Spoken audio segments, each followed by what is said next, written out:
Hello everyone! I know this video is being made a bit earlier than expected, seeing as we have almost a month left in the season, but the rest of the season is just going to be content of the week, like executions and effects. So I just wanted to compile my thoughts into this short video to give my final impressions on this season. Overall, I feel like I was satisfied with the season, and I like where the dev team is going. Nothing's perfect, obviously, but overall I felt that there was an improvement over previous seasons, especially after the debacle of things like Resistance, which I did not enjoy very much.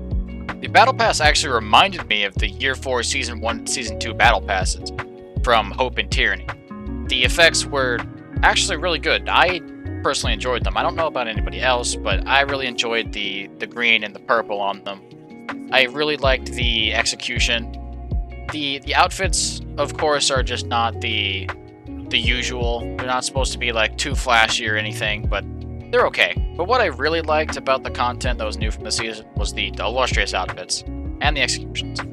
That dragon illustrious outfit that they released is so amazing, and I think I'm gonna actually buy it for my Kyoshin once I get enough steel. Once I'm done with like making fashion for most of my characters, I'm gonna buy that illustrious outfit because that just looks so clean. The executions that they keep releasing, the universal ones, keep getting shorter and shorter. While I feel like that's a good thing, I feel like it doesn't add much substance. There's only so much you can do with a dagger being stabbed into someone, you know? Now, the big talking point, crossplay. I'm so relieved that crossplay is actually in the game, like we actually have it in the game. I thought it was just going to be a far-fetched wish, because knowing Ubisoft, but we actually got crossplay. It was a little bumpy at the start. Some people weren't allowed to play, or the battle pass didn't work, but they got it working eventually. For sure, the first few matches were kind of insufferable. You had to fight 4 stacks of PC sweats that were trying to stream snipe you, or if you were a streamer, of course. But if you just played it, you would get out of that MMR, and you would get back to normal, and you get to be fighting normal people. Now, the one complaint I have, and it's not necessarily an issue on anyone's part, but I feel like console players are infinitely more toxic than PC players.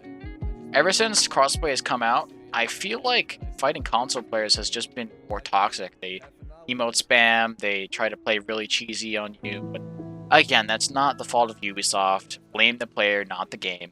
But overall, yes, I was satisfied with Crossplay. I feel like they did a great job, and I really can't wait for Phase 2 to come out. Because I've got a lot of friends on console that I want to play with, but I just can't do it right now. So we'll wait for Crossplay Phase 2. Don't know when that's coming out, but they said it's within this year, and I sure hope it is, because I'm so excited for Crossplay.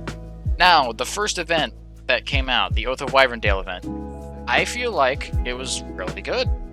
Obviously, it's just Dominion, but with Lord Ramuel in the middle. But the difference being is that it was Dominion on a deathmatch / tribute map.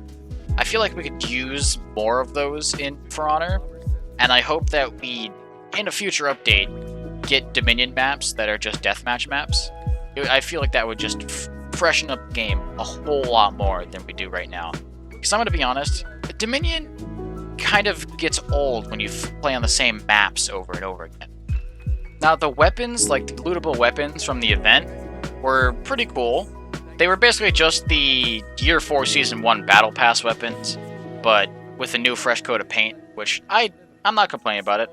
Obviously, they could have made new assets, but since it's dragon-themed and it's supposed to be pristine, they went with the Wyverndale weapons, which I found was cool.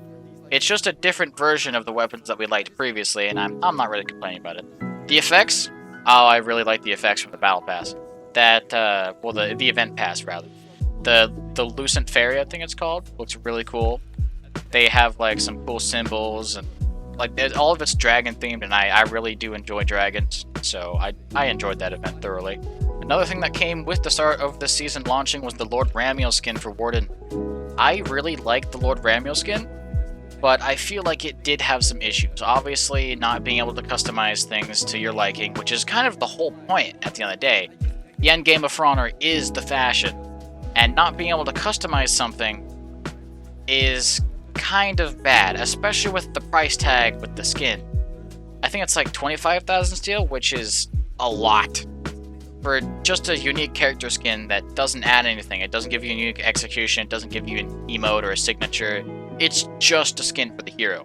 and you can only customize it with materials and colors. I feel like in the future, when they make new hero skins, that they can actually make it customizable. But I am hyped for next season's hero skin, and I'm actually wondering who it's going to be for, because I don't think they'll have a set pattern. They'll just do it just randomly. They'll just pick a random character and give them a hero skin. We'll see when the Wars Den comes out, which I will be making a video on that, so stay tuned. So, next topic. Hero Fests. I love Hero Fests. I think I might be the only person on Earth that likes the Hero Fests, but I really like them. You get to have new players try out a new hero for completely free, and if they like them, they can buy them for a discount. And when you log in, you get 2 free symbols, and you get a unique execution for that hero. I would take a bad unique execution over a universal one every day. So I don't care that there was a leak of the BP execution, that where he just throws the shield through his neck. That one, I gotta say, that's really bad. But honestly, I would prefer that over having a universal execution where the animations don't fit on anyone. Tempest was like the start of unique executions coming back, and they're slowly adding in more unique executions for characters that just didn't have them before, like BP, JJ is getting one as well. They obviously did it for characters like Yorm, who don't have them.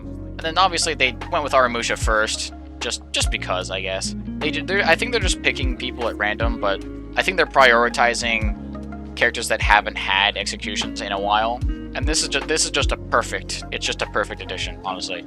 The only thing that would make it better is if they started adding unique armors again. But my theory on that is that they're going to actually introduce new armors for, I think, maybe the Year 1 DLC heroes, or maybe just for everybody. But they're going to do the same thing they did in Tempest, and they're going to make it a big return, and then they're going to slowly trickle in some more unique armors for every season.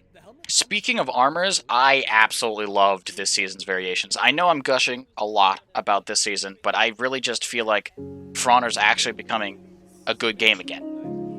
The new armors reminded me of the Chimera armor sets, which is a good thing.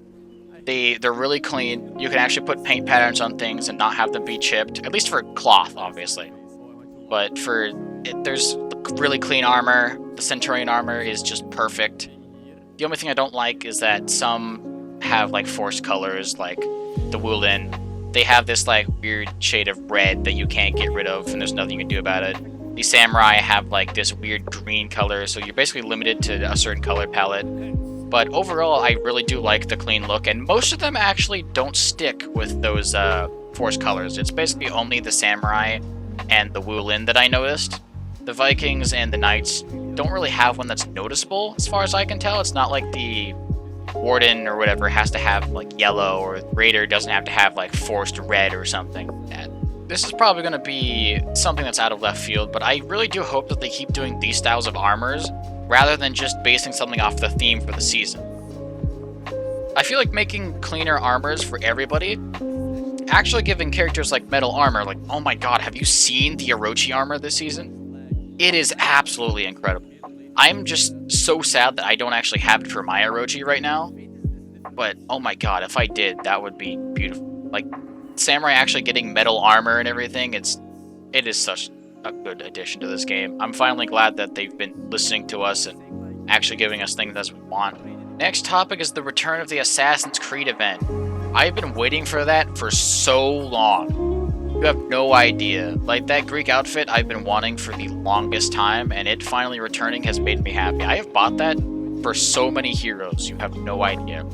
The executions were great. The new content they added was okay. Like, I don't hate it, obviously. Like, I'm just not huge a fan about like Assassin's Creed Valhalla or anything. I'm more a classic type of Assassin's Creed person. I like Assassin's Creed 2, you know, the Ezio trilogy and all that. But yeah, super happy that event came back. I really do love the throwback events. It allows people who didn't get to experience it or missed out a second chance to actually play the event. Now on to the testing grounds. Oh man, the testing grounds. I really liked the Shaolin rework. He just needs a little bit more, like some kind of opener, or he needs more ways to get into Chi stance. But overall, Shaolin was pretty good. But Conqueror, oh man, they killed Conqueror. They made everything that made him fun in the previous testing grounds with his like mid-chain chargeable heavies and whatnot. They just got rid of that. I understand because it was because of the jittery animations and the flickers and whatnot, but oh man, they just made him shield bashy, man. They just made him shield bashy guy, and that's just not really that fun to fight. If I'm being honest, I do enjoy not current, but the Testing Grounds Conqueror better than the live game Conqueror, just because the live game Conqueror has nothing, so the only thing he does is shield bash. I really like the all block recovery cancels and Testing Grounds, and that's the main thing I really miss, is the recovery cancels. I'm sure they'll be able to fix up Conk and actually put him into the live game eventually, but he really needs some more tuning before he can actually be perfect. But I'm actually really excited for who they're going to put in the Testing Grounds next. It could be anybody, but I'm hoping it's either Yorm or Nusha, because those two need it the most. Well, that's about all the positive things I had to say about this season. Surprisingly, there's not a lot of negatives. I'm not really the type of person to be overly negative about things I actually enjoy, which sounds like a kind of bias issue, but it's mainly just because the content's really good right now. Obviously, we have dry spots, and that's always at the end of the season. I don't know why people complain about that. There's always going to be a dry spot in a season, especially when there's nothing really to sprinkle in between. The main issue I had with this season was the bugs. I don't fault anyone at Ubisoft for bugs existing. Bugs will always exist in every video game that is ever created, and there's nothing you can do about it. You can try and minimize bugs, but something will break, always. The bugs this season kind of made it painful to play. It wasn't like debilitating, it was just really annoying. For the Oath of Wyverndale event, you could fall through the floor constantly on one point. There's a bunch of clipping issues, the armor variations didn't work sometimes, there was no collisions, there was no polygons where they should be, there was like very low res textures, or just some things wouldn't appear. Like there was a lot of bugs this season. Don't even get me started on the audio bug. I don't know how that one happened. Maybe it's just because they were trying to put it from like an older build and it completely messed up their code, but something happened and we just have to live with it for like a month, which I'm fine with. If it takes that long to fix the bug to make it like 100% sure that it's actually fixed, go for it. I can live without having my character yell or grunt whenever I do something. But yeah, that concludes my thoughts on Year 6 Season 1.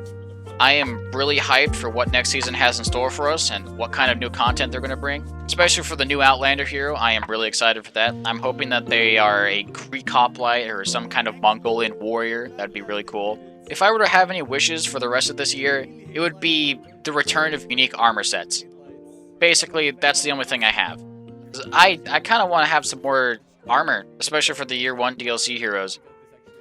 Even if it is just to satisfy those people who keep complaining on Twitter. You know, speaking of Twitter, the For Honor Twitter guy actually seems to be doing a pretty good job. He's giving feedback to the team, he's actually replying to people, he's posting funny things. Like their social media manager, I don't know who he is, or her, I don't know who they are, but props to them. They're doing their job pretty well. I feel like we've actually gotten more feedback for the devs than we have in like the past few years. So yeah, that was all for now. Thank you guys for watching, and I'll see you in my next video. Peace.